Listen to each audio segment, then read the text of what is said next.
Welcome back to another episode of Boys from the Bridge.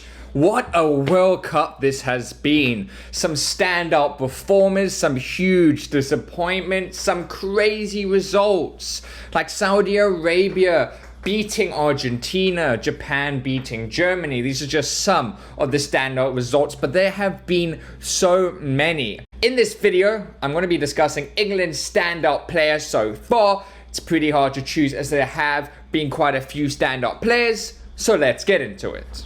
So how impressed have you been with England so far in this World Cup? Well, they played 3 games, won 2, drawn 1. Obviously the USA game was a huge disappointment. I'm here in Florida, so I was actually at a bar. It was actually an English pub, but was kind of filled with so many Americans just chanting USA, USA, USA for 2 hours. That was all it was. They only have that one chant. But moving on, they deserved to win that game. Honestly, I was really impressed with the Americans. I've always said that they have a very young squad, and in the next 4 years when they host it, I do believe they have a chance of getting pretty far in the tournament. I mean, they've already made it now to the round of 16, where I think they can beat the Netherlands. I really believe so. Can they get past the quarterfinal? I doubt it, but you know, even to make it to the round of 16 for them is a huge accomplishment.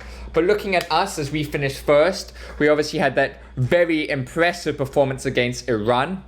The likes of Saka was the standout player in that game, and Jude Bellingham. Those are the 2 players for me that stood out. In the next game against the USA was dismal.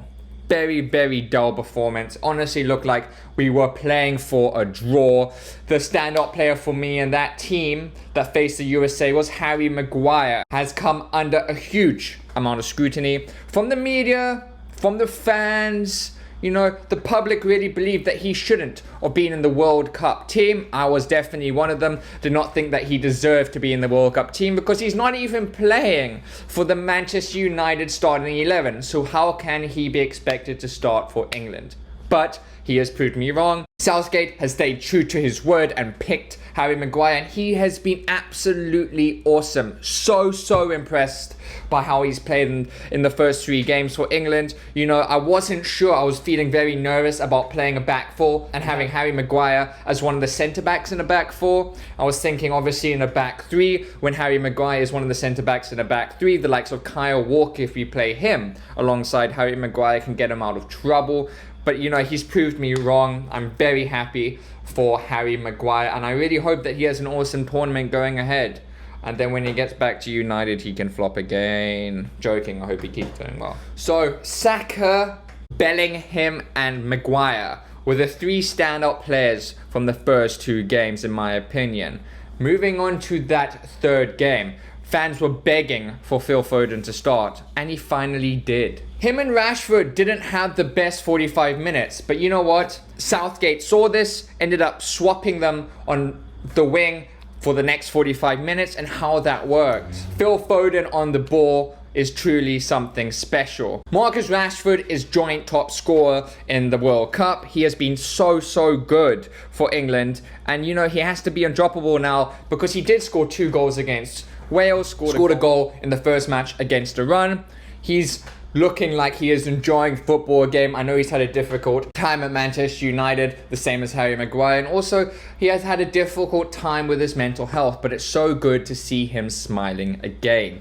So, who to play against Senegal? This is the question. You know, like I said, Saka, Rashford, Foden, all performing extremely well. The likes of Sterling and Grealish are definitely not living up to the expectations so far. I was very disappointed with Sterling, but we know how loyal Southgate is to Sterling, so I wouldn't be surprised if he starts Saka and Sterling like he did for the opening game. If it was me going off performance, I have to start Rashford and Saka. You know, Phil Foden, I would love to start, but those 2 have been so good this World Cup. Weren't the best against the USA, especially Saka, but I don't think anyone was that good besides Maguire. So yes, Senegal is going to be a tough game. Those 4 standout players that I've mentioned have all been superb, and I hope that they continue to be superb.